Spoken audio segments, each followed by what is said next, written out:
سوێن دەخۆم بە خوای گەورە کە پارێزگاری لە یەکێتی گەل و خاچی هەرێمی کوردستانی عێراق بسم الله الرحمن الرحيم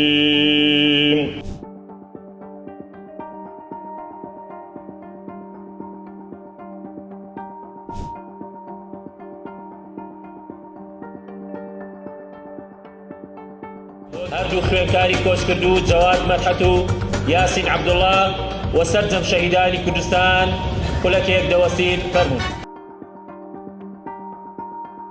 پیرۆزبایتان لێکەم. خۆتان زانن ماوەیەکی چەند ساڵێکی زۆرە دەورەی ئەفسەران نەکراوەتەوە، هەم ئێمە و هەم موئەسسەسەکەش دەستگاکەش چاوەڕوانی ئەم دەرچووە بە ڕێزاناکەن. پاڵپشت بە فەرمانی هەرێمی لە 5/2/24 بڕیارماندا بە پێدانی پلەی ملازمی مەسلەشی بە دەرچوانی خولی ئەفسەران سەر بە دەستگای ئاسایش و سەرجەم بەڕێوەبەرایەتەکانی